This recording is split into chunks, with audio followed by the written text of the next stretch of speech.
Okay, so I'm going to be showing you what a cumulative risk is. So let's use the current situation that we're in with the COVID crisis. Let's assume for a second that you happen to have a genetic predisposition to getting a mental illness. Perhaps one of your parents has a mental illness. So genes comes into play, right? Already that is a large portion of what your life is all about. However, at the same time, because of the current crisis, you're currently having issues with your sleep because you're worried about everything. All right, that's an issue. It comes in. All these sort of problems are issues. Also, and everyone's doing it, trust me, right? You're going to have inadequate diet. You're going to be eating junk food because, well, you can, right? Already, your glass is already half full. This is your mental health as it is, right? The problem is you're going to have also the issues of psychological ones, such as daily stresses. That's all filling up your mental health issues. Then what you're going to be thinking about is the fact that because you can't go to classes, you're not going to be able to study as hard. And you're going to think, I can't do this, which means you have poor self-efficacy.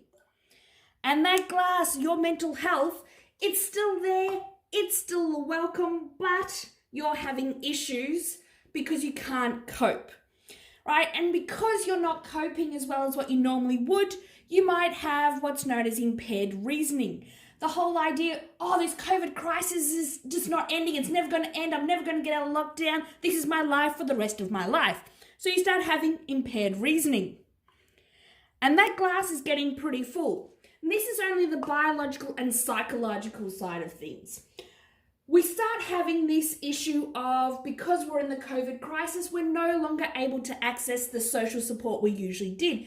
You can't see your family and friends as often as you would, right? And Zoom, as much as what we'd like it to be, is not as good as face-to-face contact. So you have a lack of social support.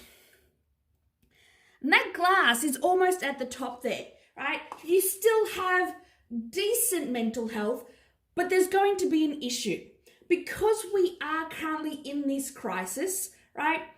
You start thinking about all the bad things that could happen. You start ruminating about what's happening in your day-to-day life. You start worrying about, will this COVID crisis ever end? Will we ever have a situation where, worst case scenario, we have lockdowns continuing. We don't have lockdown 6, we have lockdown 60. Who knows? But you keep thinking about it and thinking about it and you can't get over it. So you start ruminating.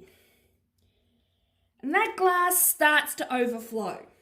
And when that glass starts to overflow, you want to start thinking about the fact that you can't seek help anymore. Or at least you think you can't. Because you're afraid that if you go seeking help, you might want to be one of those people that people tease about.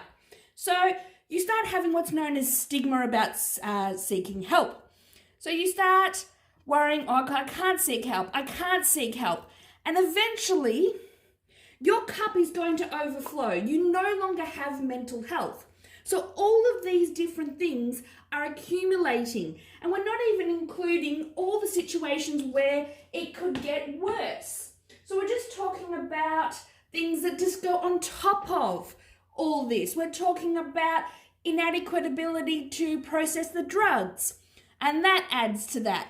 We have other issues where you're having additional stresses, such as the loss of a loved one. You lose that.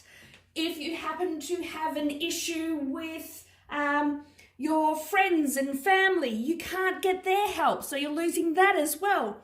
Eventually, your cup is going to overflow and your mental health is going to suffer. So you no longer have a mental health or no longer have good mental health. You have a mental health problem or a mental illness.